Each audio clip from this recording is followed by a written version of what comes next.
Nobody's listening, right? Hi, Andy. Hello. Is anybody listening? Yes. This one is from 3 Boys PML. Okay. I don't know if that's 3 people or what. My new favorite, 5 stars. We love the 5 stars. Love the 5 stars. I don't think we mentioned it enough that the stars are important. We cannot. What's the word I'm looking for? Stress Enough. Thank you. This podcast has quickly become my new favorite. Thank you, Monica. Shut up. Say Monica. Had to tell a quick story. I'll try to shorten it. We had a bird make a nest on a wreath on our door. Oh, wow. It was my in-laws' suite entrance. Great. Both my mom and my dog have passed recently, so of course I'm thinking it's a sign. Yeah. We watched every day as the 5 eggs eventually hatched and turned into the cutest little baby birds. Oh. Mom and dad birds worked so hard. Well, my son is standing by the window talking to me, and next thing I see is his horrified face. A huge blue jay swooped down and grabbed one bird and knocked onto the ground. By the next morning, there were no more left. Okay. I'm praying you have better luck. Anyways. Okay. Please keep up the good podcasting. It gives me such a happy hour to look forward to. Fuck. Okay. Well, there's a lot of emotions going on right now. I'm a little angry at you, actually, Elizabeth. why? Because we decided to read this review. We love all reviews. All of them, especially 5-star ones. I mean, this is the most recent review, and you said there's a review on iTunes. This is triggering, sort of. Okay, well, honestly, we had so many people reach out on Instagram. We had so many people. About the hummingbirds. Okay, for anyone you posted about birds yesterday. Anyone who's just joining us, first of all, welcome. Secondly, I'm so sorry. We have been on this bird journey, and we have had a hummingbird's nest in front of our door. And Andy did indeed, since last episode, get a Wyze, W-Y-Z-E cam. Yeah, it was like a little security cam that you could put an SD card. I came up with this. It was like a $50 rig. I was so proud of it. I mean, it was quite a spectacle. It worked great. It worked at night, had color night vision. And I was obsessed. I mean, I was watching a live stream of the hummingbird's nest constantly. There were 2 baby eggs. 2 eggs. In the nest, and we were watching. We now had a camera. Yeah. To watch our sweet Brownie. Brownie is what we named it. By the way. Her. Brownie cam is what you called the cam, which I thought was funny because, well, we'll get to this later. But after all of this, you wanted to set it up elsewhere on our property. Mm-hmm.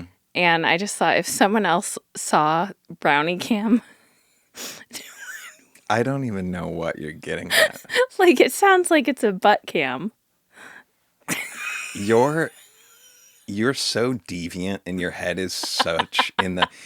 And you know what? I feel like because you're so perverted, like you think that I'm such a pervert. Do you know what I mean? Because like, it's like it's because you're constantly thinking about all these things and you're twisting it. Brownie cam, what do you think that is? Like someone's brown butthole. And a camera for it. Yeah. You're so gross. Okay. Okay. So this is such a horrible thing to talk about. You really should have saved that for after this story. I'm sorry.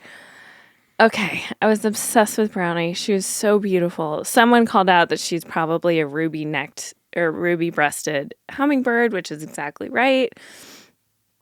The camera, it was so cool. We could check in on it all the time. When she wasn't in, we could see the 2 little eggs. And so then we did go up to the cabin.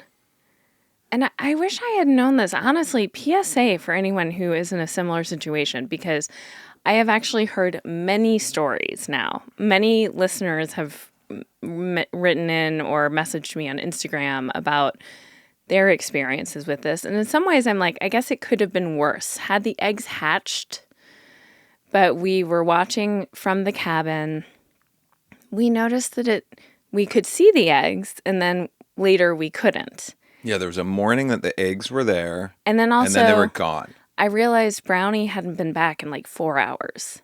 Right. And so we rewound the tape, and to our absolute horror, we rewound the tape so we were watching in real time as... Yeah, we had a continuous recording. Brownie left the nest, as she does, to go get breakfast. And Andy, you called it. You said, I hope it's not this asshole over here. And we could see a crow kind of on the street near this. And sure enough, and like so fast, the crow attacked the nest. The eggs were gone. Wait, you're kind of messing up the story a little bit. Brownie was back. She was in the nest. So Brownie is on top of the eggs. No, she wasn't when the crows came. Yeah. She was? Yes. No, she wasn't.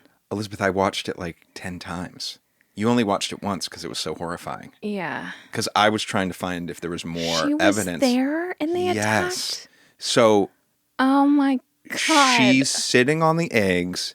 We see a crow lurking in the background. We're like, oh no. And then sure enough, the crow flies up, knocks Brownie out. Or I don't know if Brownie just jumps out of the way. And we're assuming in that moment, somehow got both eggs. Like, I've watched the tape so many times. Yeah. The only other thing I can think, and I'm like amazed, I can kind of wrap my head around the crow getting one of them. Yeah. It happened so fast. Quick that I'm wondering if maybe one of the other egg fell out just from the jostling, and then a crow came and got it, and we didn't see that on camera. Because it seems so bonkers that the bird could have done this. Well, those birds, so they have to grab worms and stuff like really fast. Yeah. But we were, I was devastated. I mean, I could cry even talking about it. I was so really... on this journey.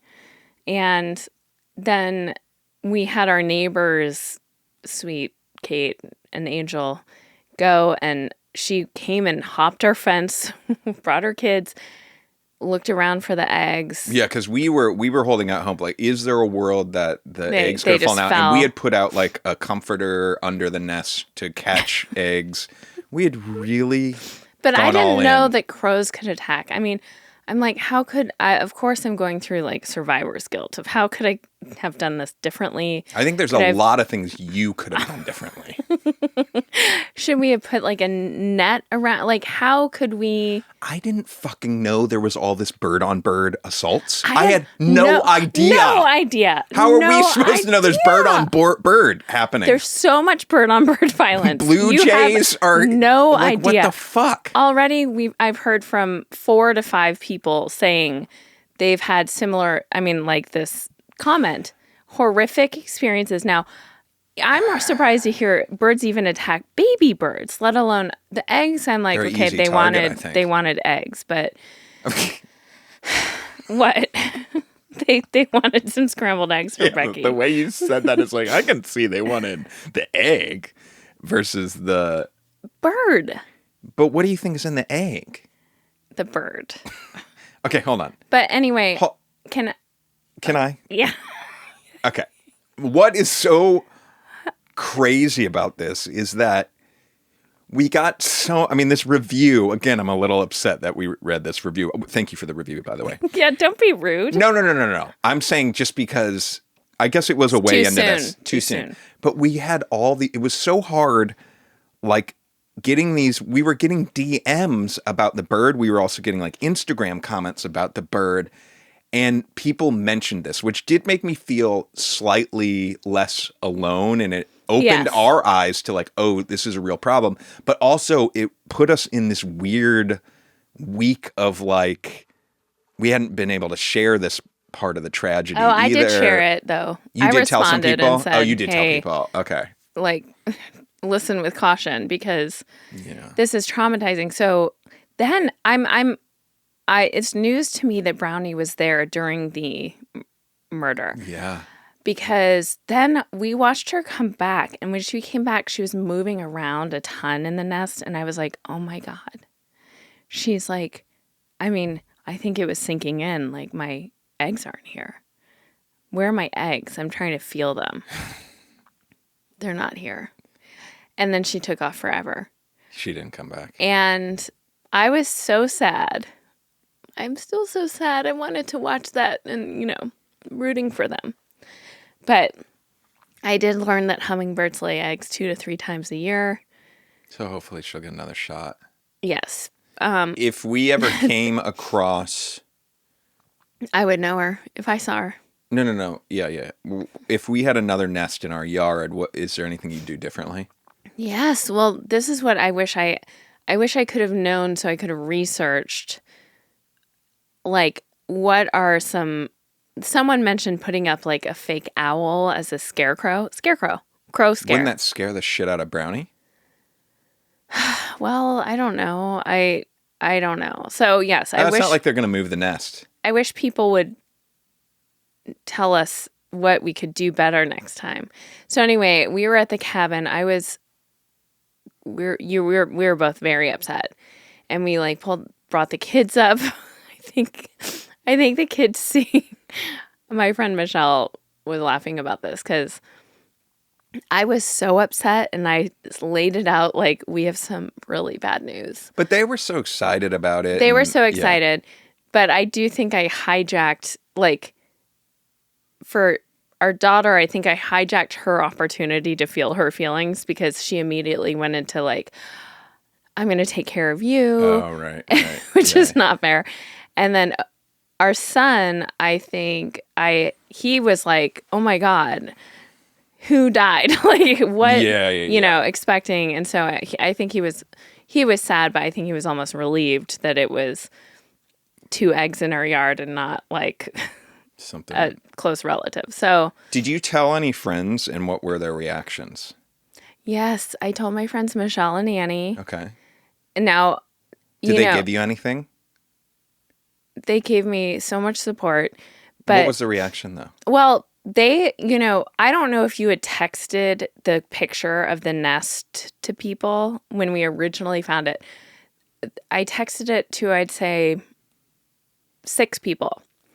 Michelle and Annie were 2 of those people. I knew they'd appreciate this. Okay. And they did. And so when I told them, they were both very sad about it. They had an appropriate reaction? Yes. See, I had a different experience. I think I might need new friends. Okay. I played Rocket League that night. Yeah. And I told... BDT, Josh, and your brother. Yeah. I told... Uncle Matt. I told them, and maybe I was like, did I not pick the right... sometimes you got to find a moment in these kind of things to tell stories. I got nothing from them. Nothing? So much so that then I was like, did they not hear me? Even and I Uncle said Matt? And I said it again, and very little. And I think one of them was just like, that's nature. Like, felt very heartless. So I'm still processing that. You might need some new friends. I'm shocked. I think that, that's not shocking coming from Josh and BDT, but Uncle Matt's such a sweet, kind soul. I know. But listen, this opened my eyes, though, because, I'm well aware that humans can be monstrous, awful people. We do human on human assaults. We sure do. Surely, durly. So maybe not so crazy that there's bird on bird. And I knew that there was, like, lions taking down elephants and stuff like that, but I didn't know the massacres happening literally in our own front yards. And baby eggs. And this seems like also like, okay, the hummingbird, if it isn't the smallest bird species, it's one of the smallest. Mm-hmm. And a hummingbird baby sure the fuck is one of the smallest birds out there. Pick on your own fucking size. I didn't know crows were such assholes. Like now when I see a crow, I want to kick it. I won't. Well, it's interesting because now you do have some bias against crows. Oh, yes. But that gets us into a tricky situation. No, it doesn't. I'm going to discriminate against crows. I feel comfortable. That just makes you a crow discriminator, though. Fine. Interesting. So listen, sad, not the news we were hoping to share about Brownie. No. Hopefully we'll get, but I'm saying hopefully we'll get another shot, but I'm like, No, this that was did, a once in a lifetime. it did just feel like it was a once in a lifetime. We blew it. We should have put out the decoy owl. Okay, speaking of human on human assaults. No, I wanted to cheer it up, but is this quick? It depends on what you want to make of it. You can edit this out if you want. Wow, okay. Do you want to talk about the documentary that we watched that God damn it. we don't recommend anyone watch, but it is called The Curious Case of Natalia Grace. And basically, you may have read about this. I remember kind of reading something about it. And don't do any spoilers, I guess, in case people want to hate watch this, like as we did. Well, I kind of got to do some spoilers. Yeah, but like the least you can. Yeah, okay. Yeah. You can give the premise. The setup. premise is a true story. This family adopted this young child from, another family who had adopted her from Ukraine.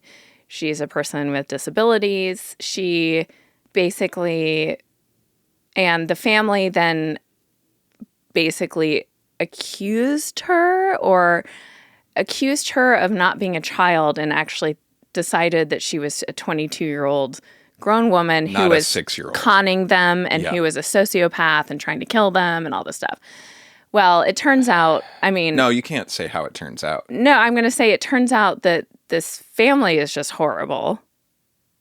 Right? Everyone's kind of horrible. Everybody in this thing is horrible. But I can't say that the kid is horrible. We don't even know that, though. We don't. We do. Okay. I do. You do. But that is part of the thing. The takeaway is you don't even know all of it, and no one ever will probably, except for the people experiencing it. Although we are going to hear from Natalia Grace in a 2-hour special, which you bet your bippy I'm going to be watching that.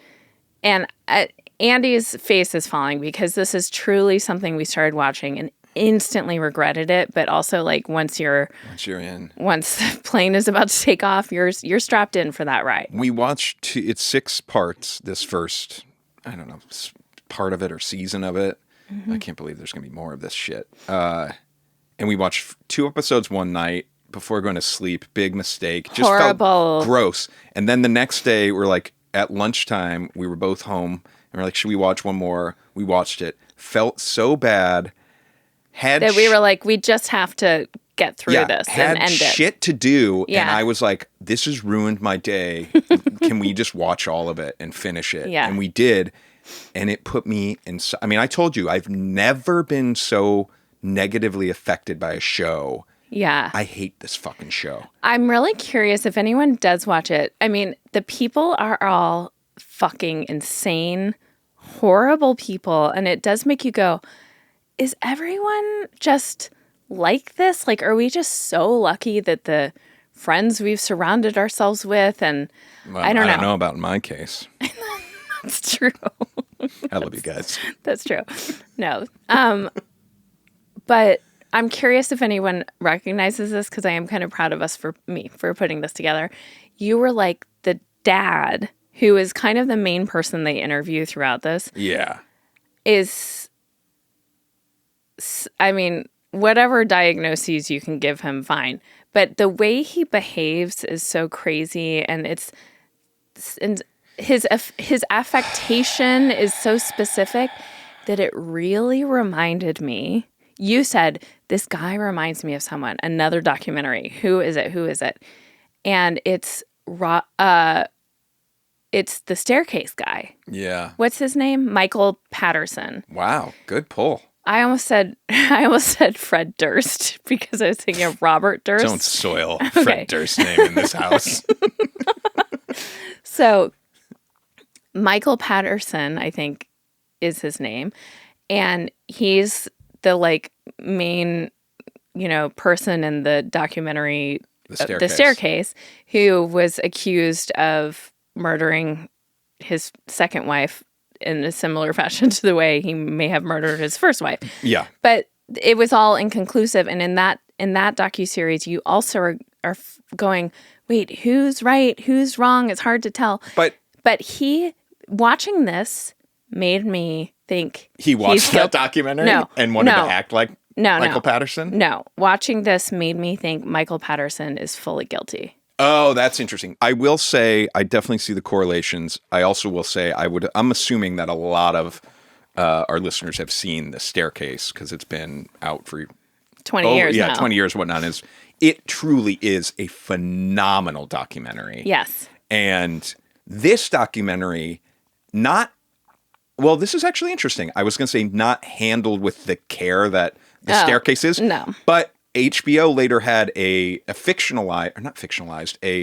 dramatized version of The Staircase where they tell other parts of the story with actors. Right. And maybe things weren't completely on the up and up of the execution of The Staircase. Yes, that's some boundaries crossed.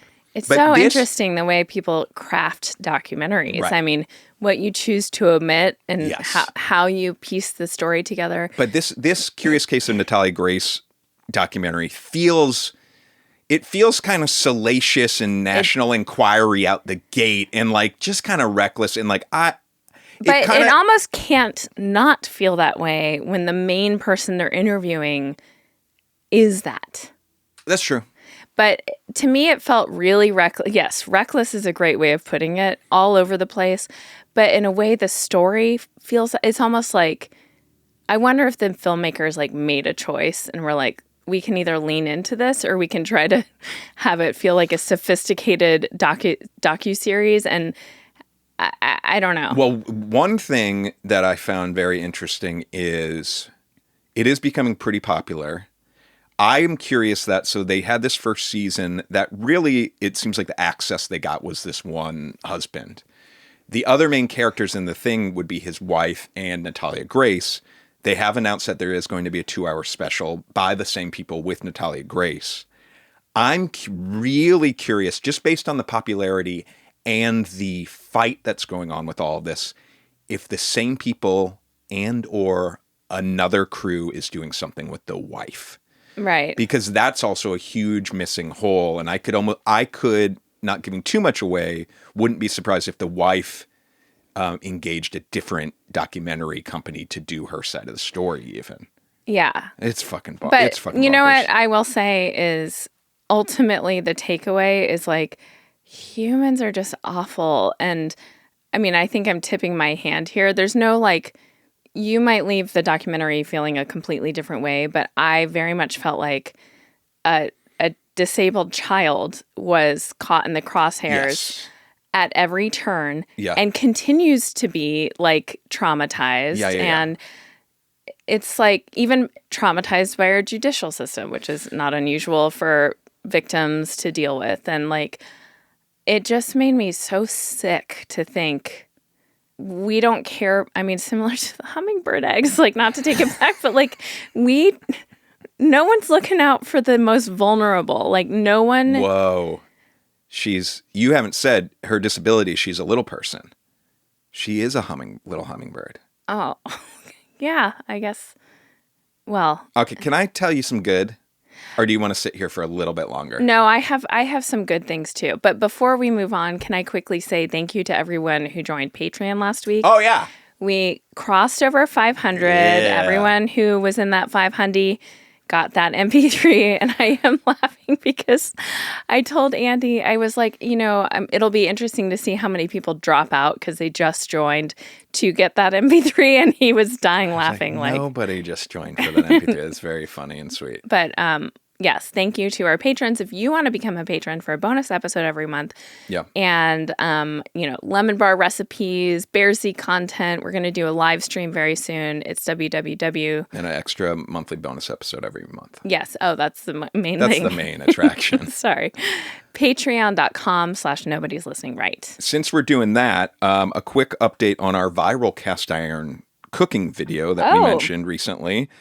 Guess how many views it's up to on Instagram? Have you looked lately? Yes, I have. So what do you think it is? Because I just looked right before Well, this. It's 6.75. Oh, wow. You looked at this one. Okay, great. It's up to 6.75 million views. Yes. I posted it on TikTok. Okay. Yes. What a fun little social experiment. Yes. Wondering if it would do anything on there. Is this truly a viral video? Like, is this video Have the goods, as have they the say. goods because you posted it to TikTok way, way after posting it on Instagram? I did it about a week later, but I did do it at the same time and use the same caption. Just thinking like, let's make this fair. Yeah, we want it to be a double blind. It has 2.8 million views. What the fuck? Our other TikTok videos have between 200 and 400 views. It fucking went viral too. It is insane. It's so bonkers. We did have people also asking like that aren't on Instagram that heard about it. We're like, where can I see it? So you can see it on TikTok now. Go to Nobody's Listening Right. Follow us on TikTok. All of you go follow us on TikTok. We're trying to get that going. It is also on YouTube Shorts on our YouTube if you click Shorts, if that's an easier place. And we would still love to beef up those YouTube numbers should Andy's ex-girlfriend ever decide to go and do a deep dive. Oh my God. Okay, hold. I love you so much. You just teed this up for me in a way that I wanted to tell you this, but I thought it was so gross. But guess what? I'm saying it. You just teed it up. Okay. But first, real quick. That same video on YouTube only has 2.4 thousand views. It didn't go the distance on YouTube. Huh. But TikTok and IG were viral. Now, speaking of that ex-girlfriend, who, by the way, of all the ex-girlfriends I've had, I have no beef with her at all. She's super cool. Great. But I did, after we had the incident where we were joking about her YouTube and how many more subscribers she has and our pitiful YouTube, I did look at her Instagram and her reels once we started going viral to just see what kind of views her videos get. Did you do it from our account? Or because, you know, they can see who's seeing. No, I don't think on reels. Oh, okay, good. And even so, it's a little embarrassing, but not really. But so this is like when our Instagram reel was at like 2 million, okay? When we were at 2 million views, I go and look at her page. You felt like that gave you the viral courage to go and see what her numbers are. So I'm looking through Okay, go ahead. I'm looking through all of her reels, and she's got some healthy numbers, but we're talking in the like Healthy. 5 to 6 figures on a lot of videos consistently. So that's good. You know, we're 50,000 views here, this and that. And so I'm like, ooh, but do we take the crown with our 2 million video, right? And I'm scrolling down, way deeper than I ever should have.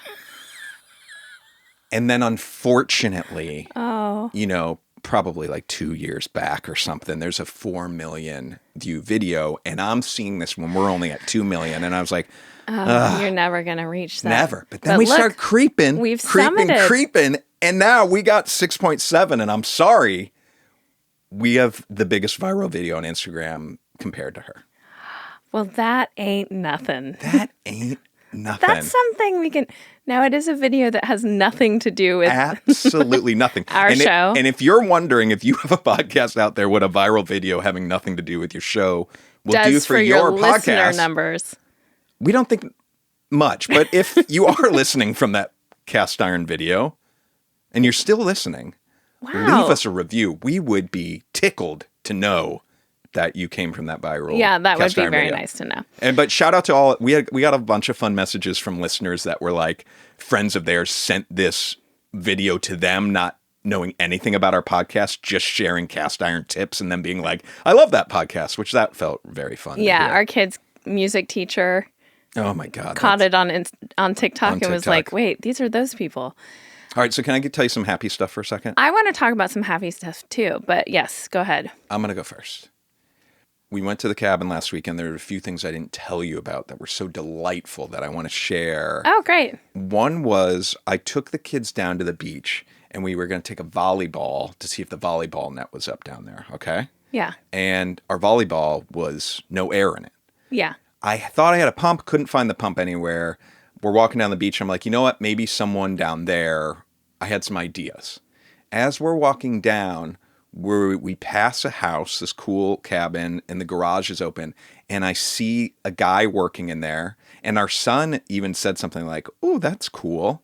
And I look, and there's an old guy walking around, and in the middle of the garage, he has an air compressor out.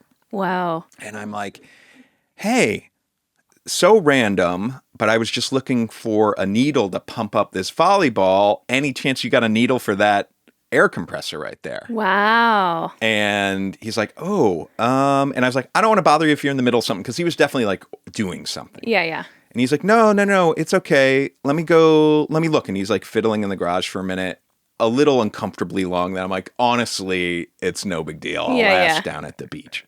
But then he's like, no, I sure don't. And I was like, well, thank you so much. And he says, have a blessed day. And immediately our son starts singing at the top of his lungs some song. He likes to make up little songs. Yeah. But this was just a song riffing on the word hallelujah. What? It was equal parts sweet, equal parts embarrassing, because it did feel a little like he's making fun of it. It did feel that way a little bit. Have a blessed day. And then our son's like, hallelujah, hallelujah. Like how our son does. And it was so fucking funny. Did the guy think it was funny? I don't know. We were walking. Okay. I didn't. You didn't dare turn back and see how that was landing. So that was joy, number one. Then number two, we get down to the beach. We set up, and it was just jamming. And there was like a Boy Scout troop down there or something, like visiting, wow. right? Okay. So there's all these like kids running around playing. Then the lifeguard is like, you boys want me to get some music cranking for you so you can dance? Oh my God. And I was like, what the fuck is going on? This is awesome. And the kids were like, yeah. So the lifeguard puts on, I swear to God, Rhythm is a Dancer. So Rhythm is a Dancer is fucking blasting. And it must have been on like that kind of like Pandora station or something. So it was just like crazy 90s dance music, like that Mark Wahlberg song, Good Vibrations. Oh, that great comes song. on. Woo. So it's packed. There's kids dancing. There's people playing volleyball. There's people swimming in the freezing lake. It's windy as fuck. But I was just like, this is fucking heaven. Oh, that's amazing. It was just the best. But yeah, I just want to share that. So with fun. You. Yeah. That's my good people stories. Okay. I want to talk about what I think is actually my favorite TV show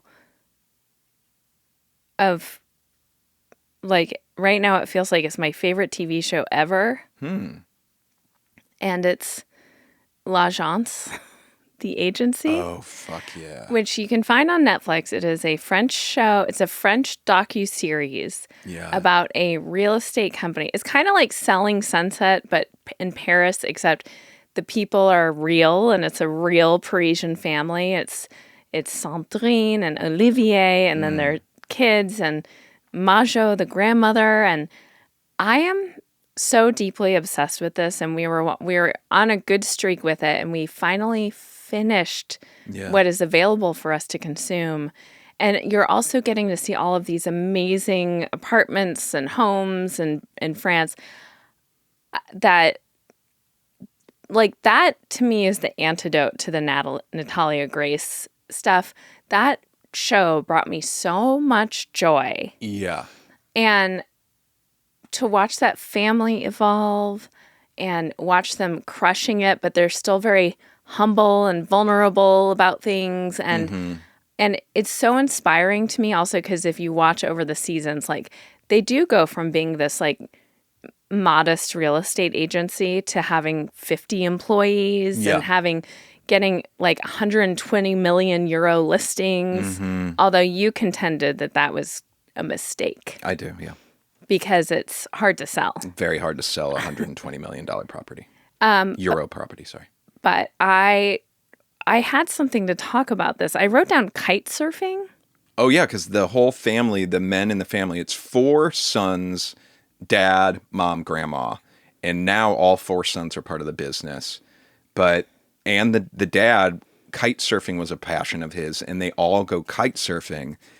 And these guys, I mean, the dad's fucking 65 probably, but they rip at kite surfing, and they're like up in the air like 20, 30 feet. Is that all you want to talk about, how bonkers that is? It is. Well, I mean, it's actually a very dangerous sport. I can imagine. Many people die kite surfing. Are you serious? Yes. Like getting decapitated? You do have control over the bar's release system because when you watch this, they are flying up into the air in a way that I'm like, if they let go, they're so high up that it would be falling like 6 stories into the ocean. I don't know if they're that high up. Well, but regardless. Anyway, it seems very scary, and I'm concerned about the whole family. I don't want any of us to lose any of them. They're international treasures. Yeah. That was why the part you wanted to bring up about No, kite I just went down a little bit of a kite surfing loophole. What's it called? Wormhole. Anyways, but the show is pretty, it's pretty, what's the word? Not earnest.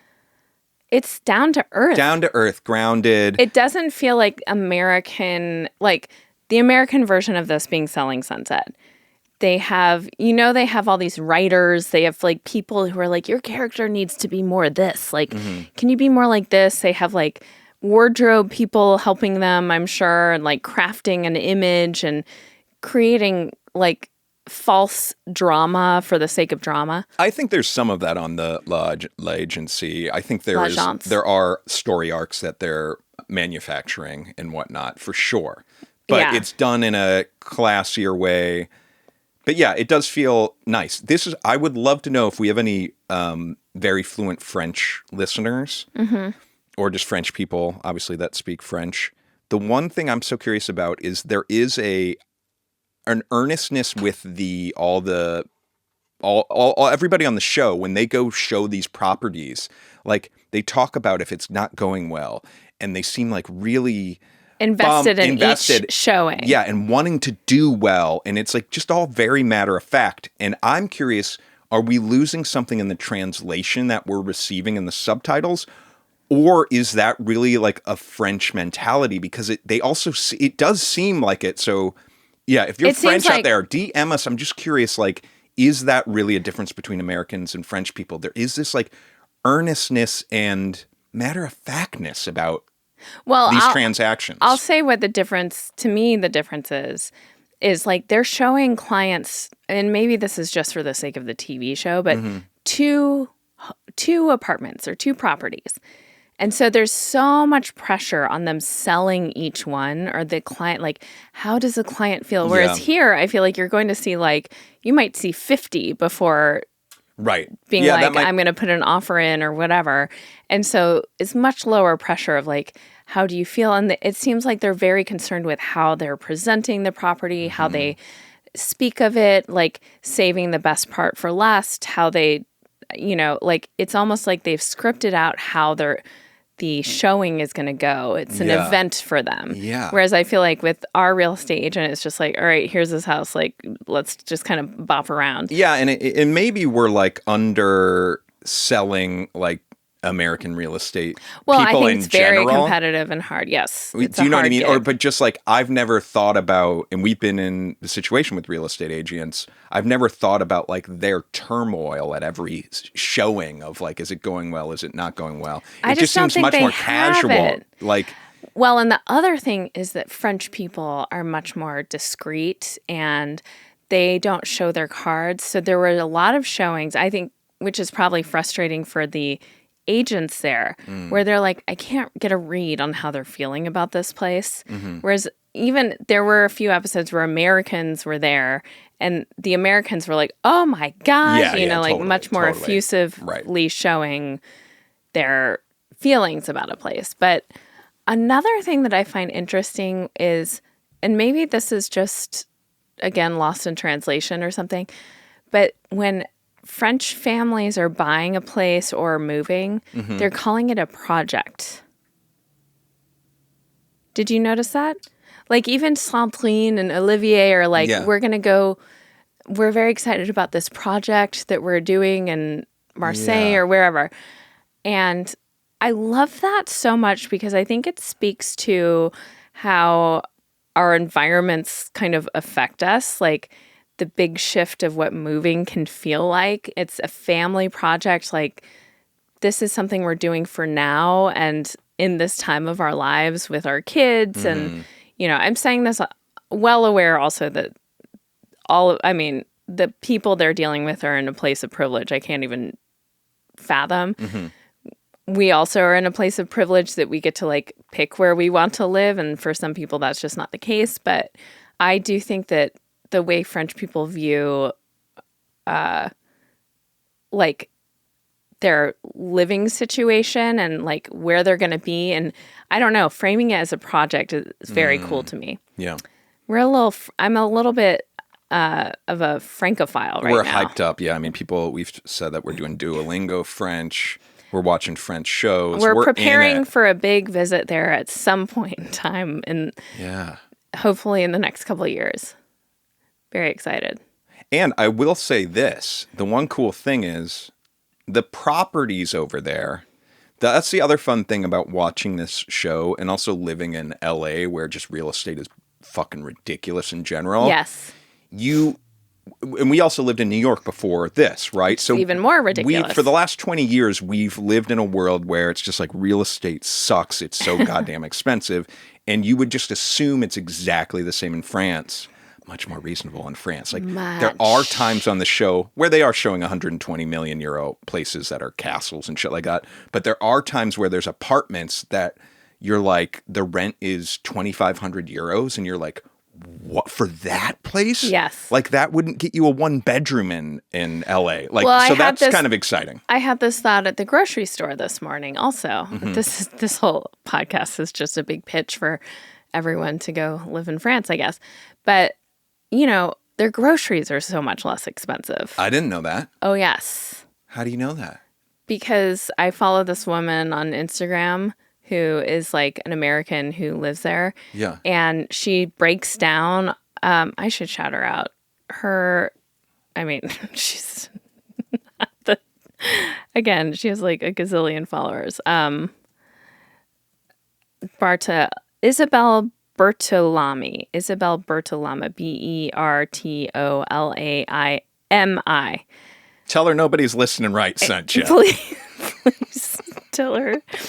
But she breaks down. It's very cool. It's very up your alley because she goes into like, this is what a French convenience store looks like. Yeah. Versus an American quick stop. Yeah, I love that. And it's very fun to kind of look at the differences. But the price of like a baguette here is, I don't know, $7.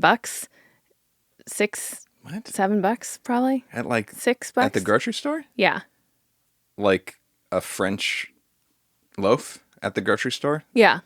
I don't know. That's probably like $2, but it's not good at like a regular grocery store. Okay, that's not a good example then. Yeah, give a different example. Yogurt.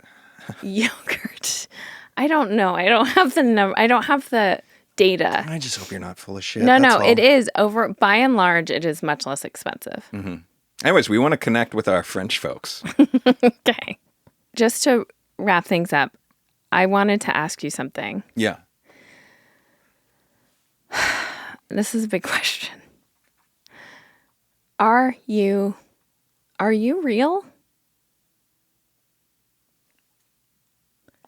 Are you real? Are you real? Okay.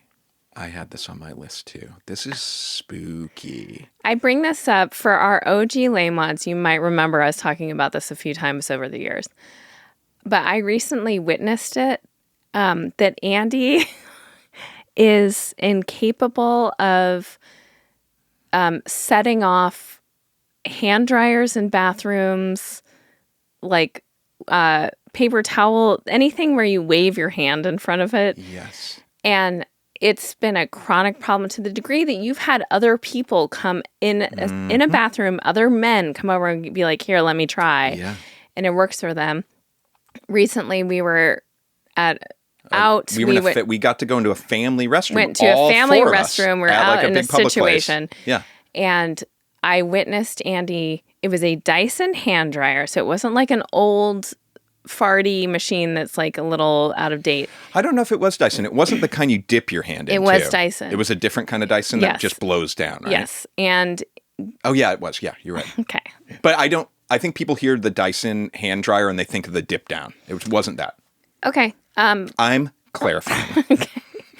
So Andy waved at. I used it. It worked. Everybody used it. I was You last. waved at it. No. Otis was after you. Oh, okay. Because he then used it after you, and it totally worked. I watched you moving your hands around, holding your hands in front, moving it a little, moving a lot, doing everything you could. The goddamn machine wasn't working. Nope. And it really sent me into like, are you a figment of my imagination? You've believed me over the years, but this was the most you've This ever was seen it in real life, and you were seen. like, holy shit. Yes. He's not lying. And is there a world where like you are a figment of my imagination? I mean, you were my childhood crush. Have I gone Yeah, loco? you might just be fucking crazy. Like, am I might right not now be in here. a white padded room and I've created? Maybe. This is why I wanted to talk to you about it this week. Okay. So maybe it was last week or the week before we were talking about. By the way, a great life. If this is my figment of my imagination, this is also like you're so great. Oh, thanks. That's really sweet. Really That's really sweet. crafted a great experience for myself. That is the sweetest thing. I was thinking about this and wanted to bring it up to you because recently on an episode, we were talking about the St. Louis Magic House. Yes. And this picture, these buttons that you would get. And your memory was of that I was touching that thing that makes your hair stand up. Mm-hmm. My memory was that I was like coming through some tunnel thing. We posted on Instagram like what the real photo was. Mm-hmm. And then we posted what I thought it was. And then I made a version for you of what you thought it was where my hair's like crazy sticking up, right? Yes. Now, And several nobodies or somebodies sent in their own throwback from that era. Same button, Magic House button that they got, that they had kept, where they are touching the thing and their hair is standing up. Yes. So this was what was so crazy. And I literally didn't understand until you told me after. I posted that photo being like, look, you and me were both wrong. We didn't remember it correctly. But then all these people sent us their photos of that thing, and it's the same background, it's the same setup, everything, and their hair is sticking up. And then when you look closer at my photo, so it was like, oh, wait, I was supposed to be touching something with my hair sticking up, right? Yes. But my hair's not really sticking up in the photo. It is. Do you think it is? It's not to the degree, like, I don't think you fully were cooking yet. I feel like someone was in a rush and was like, okay, kid, here's the picture. It was starting to. But if you look closely, your hair is starting to stick up. Interesting. Okay, see, I didn't notice that. When I look at the button, I don't see that at all. And that's what I was getting at was like, do you not conduct electricity? Yeah, like, am I not real? Because people are sending us the same photo and their hair's all up. Yeah. But mine isn't. That's right. I was drawing the comparison. That's what made me think of, am I not real? Plus the incident we recently had in the family bathroom. And years of this bullshit my entire life. And I've had the thing where... What is it? I don't know. And the other thing is, even just talking about it, it makes me want to make like a video about this to show people like... Scientists, doctors? No, just for Instagram. Right.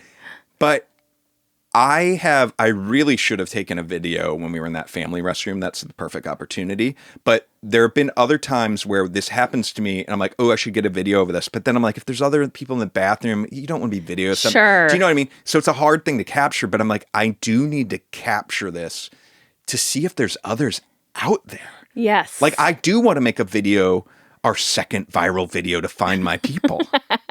Do you know? Yeah. What the fuck? Am I an alien? Am I not real?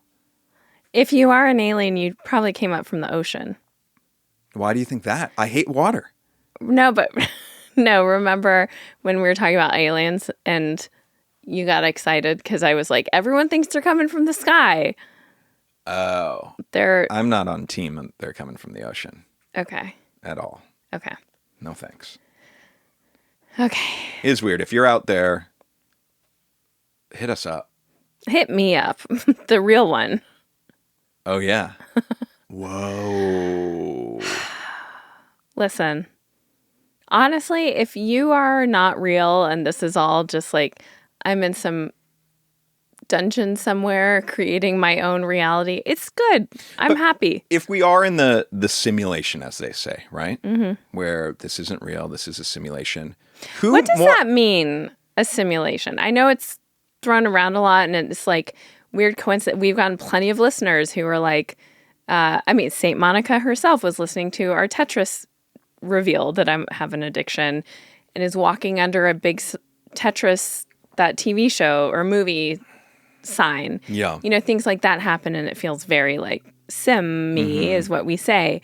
But I'm like, is the concept that there is an entity somewhere crafting all of this, or that we have been coded in a way? Like, we're all kind of in, you know, how people code things and like... I think of it more, I think maybe all this is in play. I think of it more of like, if this is my simulation, this is all just like the reality that I'm in. Like that nothing is real. Like you aren't real. That I'm in this experience, whether it's like a crazy VR experience. But why then are you real? I'm probably not. I'm probably experiencing it in a different way. We're not making sense, but I don't know. It's weird. I saw this on Apple News in my feed. I've clicked on one too many of those like dumb BuzzFeed lists. You know what I mean? Yeah.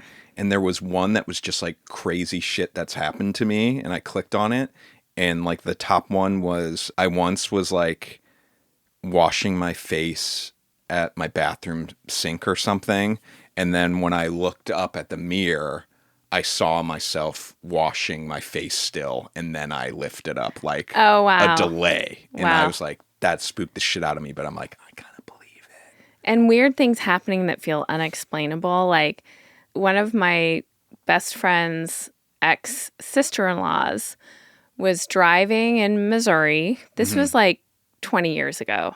And you can look it up. I mean, there are like news stories about it.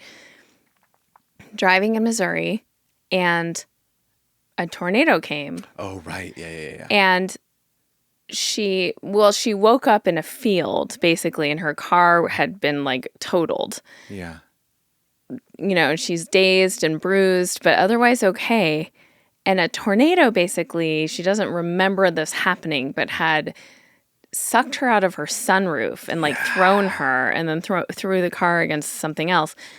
But her seatbelt was still connected in the car. And like, what? How on earth? And she's not like a slip of a person who could just kind of like, whoop. So the whole thing's super wild to me. The seatbelt part is a huge, crazy detail, but I'm also like, if you got sucked out of the sunroof in general, we're talking some crazy suction power. So the seatbelt doesn't make it impossible to me. True. There's Dyson level suction happening on that tornado. Yes, super Dyson level. Okay. Yeah. But yeah, if we were in let's say we are in a simulation and we don't know whose world we're living in. Is it my world, or am I in your simulation? But you keep saying that. I don't know that a simulation implies that it's from one entities. Yeah, I see what you're saying. Like, I think in my mind, if it's, someone else's simulation. I want to play the game real quick, though, that it's not that. We're either, this is just my reality, or it's yours. Okay. Knowing that, what would be more plausible? That we're in your game or in my game? Well, it's interesting. Right now, I feel like we're in my game because, like, what I think of when I think, oh, this is my game is like, so I created with my brain the documentary, The Curious Case of Natalia Grace. Great example. Like, that is the most fucked up shit, but it kind of caters to all of the things that I find... It's interesting because I think it affected you in such a profound way, but it was more like, ugh. Mm-hmm. And to me, I'm like, that validates all of my worst fears about humanity in the sense of like us not protecting kids and us, you know. It's like the perfect metaphor. It's the perfect metaphor for the worst of us. Right. And And so, then you had the hummingbird incident happen around the same time. yeah. Ooh, yeah. We're So, in your shit for sure. and you're not real. You can't. And I don't seem real. I know, but then it makes me sad that, like, I mean, all of the bad stuff, you're creating that. Ay, ay, ay. No, but we don't know if you're creating it or if you just signed up for it at an amusement At a park, career fair. at a cool thing, or we don't know how much you're in charge of it. But Yeah, maybe yeah. you are That's in charge. true. Maybe this is the ride you very knowingly signed up for Well, and signed a waiver for. That gets to the, like, remember The Secret?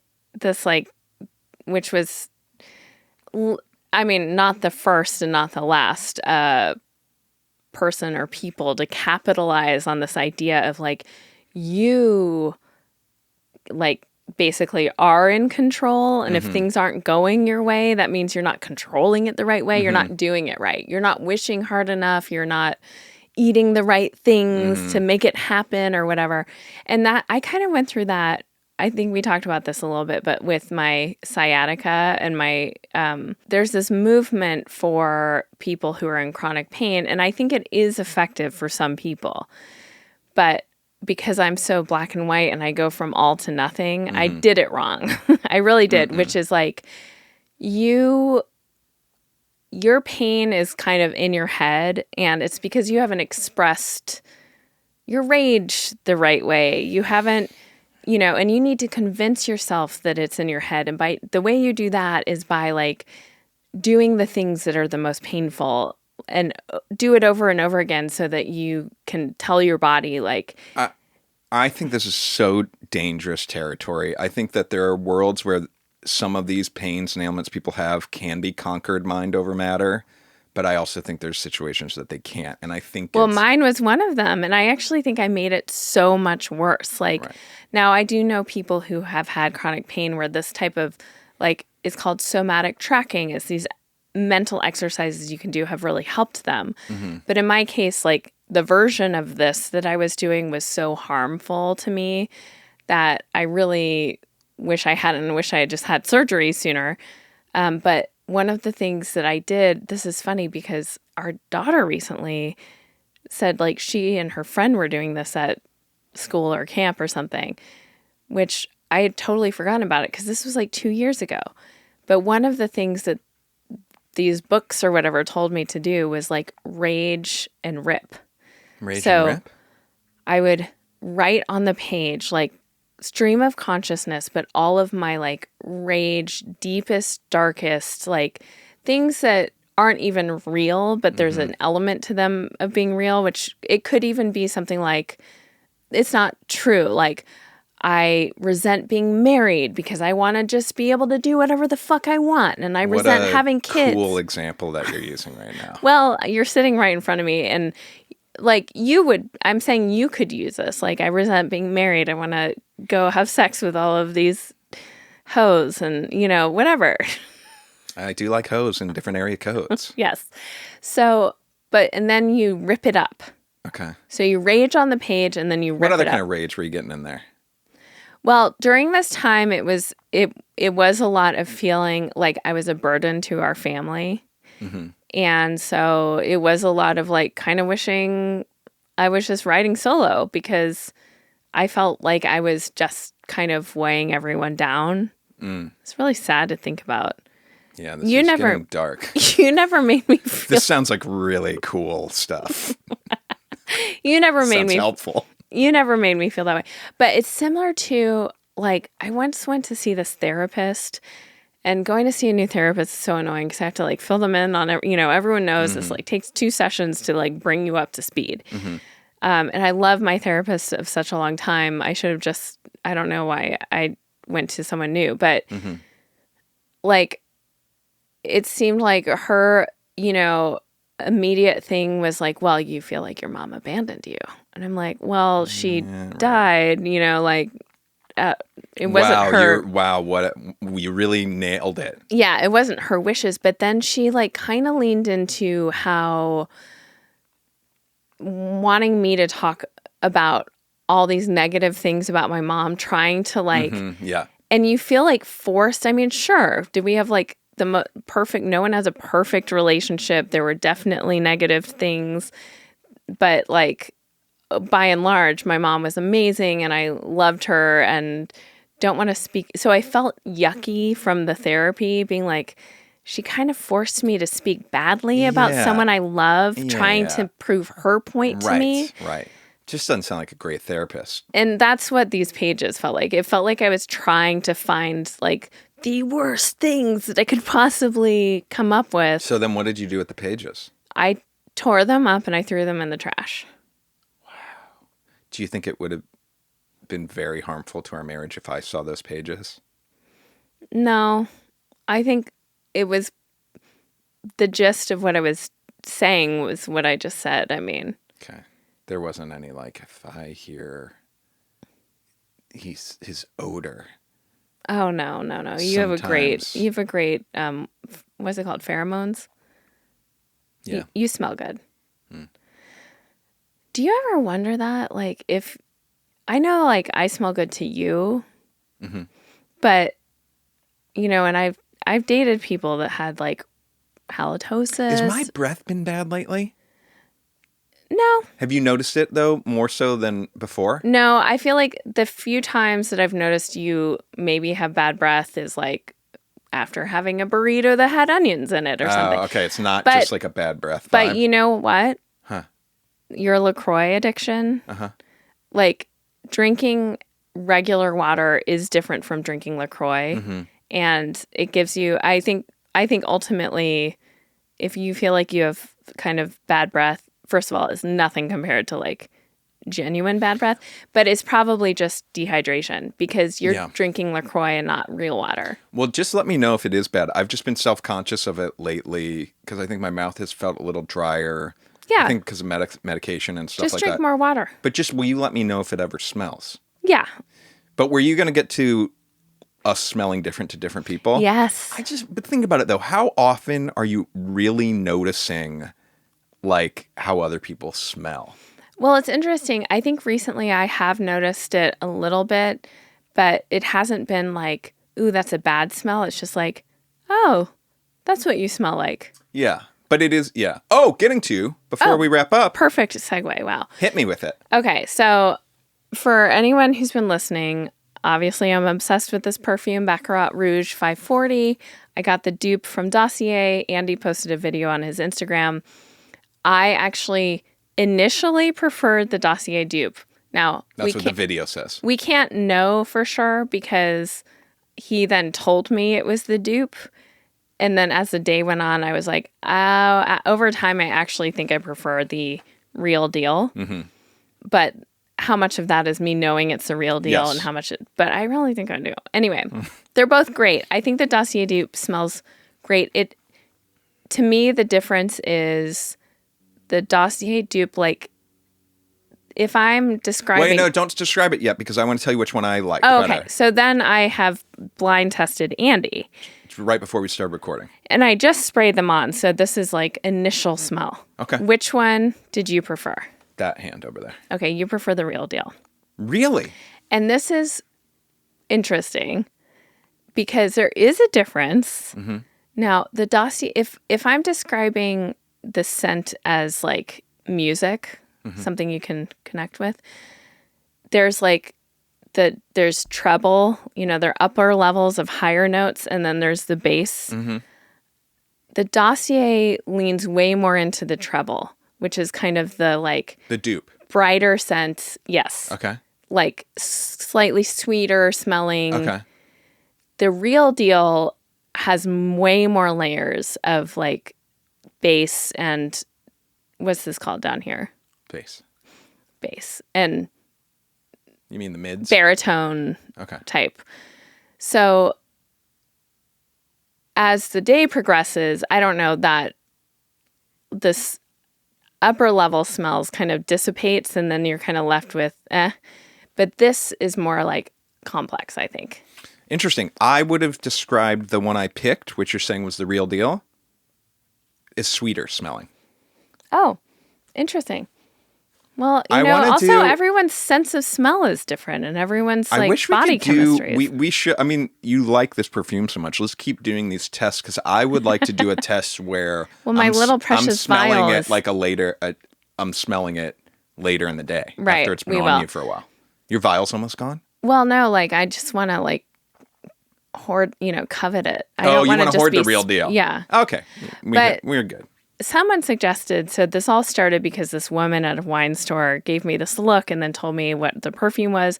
And she looked very wealthy. And then, I mean, she drove away in a very fancy car. And I just was like, she's like so amazing. Not that wealth makes you amazing, but I'm like, of course she would be wealthy. And I feel like she was kind of pityingly telling me what the perfume was because it's so goddamn expensive. Someone was like, maybe she gave me that look because it was a dupe. And she kind of chose to lie and say it was the real one, which is an interesting theory. And then another listener said maybe she was wearing the extract, which is... Is that the one they sprayed on me? Yes. Which is even more expensive. And it's because it's more pure. It's not... Yeah. Yeah. Anyway, interesting. Who knows? We'll never know. Do they make a dupe of the extract? It's the same scent. I think it's just more concentrated. Yeah, I think you're But right. here's my question. I have been wearing this around from time to time. I don't wear it every single day. Yeah. How are you liking this? I'm digging it now. Oh, Yeah. great. Yeah, we're good. We're great. Good. We're good. I kind of do like having a smell. Like, I like getting into my car after I have worn this and being like, oh, there is like a whiff of a pleasant me smell. And Just don't go overboard with it. yes. Little goes a long way. All right. On that note, everyone, thank you for listening. Again, patreon.com/nobody's listening right if you want more of us in your ears every month. Go follow that TikTok. TikTok. We're going to get that TikTok going. All right.